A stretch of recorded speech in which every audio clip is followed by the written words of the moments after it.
Well, aside from the weak headline on job creation, in March came this scary fact. Nearly 500,000 people simply dropped out of the workforce. They vanished, like Kaiser Soze. With an aging population, some of those losses can be attributed simply to people retiring, but it doesn't likely tell the whole story. With us, Steve Leisman, Christian Weller, Senior Fellow at the Center for American Progress, and Dan Mitchell, Senior Fellow at the Cato Institute. Let me get Dan in here, okay, Dan, because here's the paradox of the day, right? I understand, listen, a lot of our viewers are wealthy. They got 401ks. Let's try to actually think about the rest of America for a moment. All we hear about is that Americans largely do not have enough money to retire, right? We hear that all the time. And yet now we're hearing, oh, people are leaving the workforce because they're retiring. You can't have it both ways. I agree that's inconsistent. And when I look at this data, I don't even want to segment it, even though I'm going from the 50s myself to the 55-year-old group, and those numbers are better. I'd rather look at the entire population, and what concerns me is, as an economist, what gives us economic growth and output? More labor and more capital. We lost last month, 600,000 people from the labor force, and we look at the labor employment ratio, how that number has really tanked in the last 5 years. I don't care whether it's 50-year-olds leaving the market or 30-year-olds leaving the market or whoever. We are losing labor out of this economy, and the question is, why? Is it because they're being lured into dependency by things like the disability program? Dan, what do you think about that, right? I put that out there. People sell you heartless, whatever.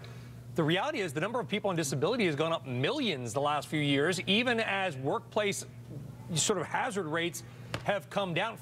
11 million people now receiving disability in this country. We've created more people on disability during this administration than we've created jobs. That's a horrifying number that everyone should worry about because we are not sicker and we are not working in more dangerous professions today than we were 4 years ago and 5 years ago. Well, and then you add on the other side all the taxes and regulations. You actually look at, when you look at workforce incidences and you look at health issues, many of the service industries are very damaging to people's health. Think about sort of flight attendants and waiters and nurses. There's bad backs, bad knees that prevent people from working longer. And the problem with our disability system is often it is sort of a 0-1 system. You're either sick or you're healthy, and it doesn't allow people to sort of keep on working and receiving some benefits and some retraining benefits. There's certainly a different discussion. But I agree with Dan on the one hand that we do have to get rid of the self-inflicted wound, which we call the sequester, the automatic spending cuts that come from Congress, and sort of have policy coming back really and focusing on the labor market, strengthening economic growth, strengthening the labor market. But below that, I disagree with Dan. There have to be sort of targeted strategies for different age groups.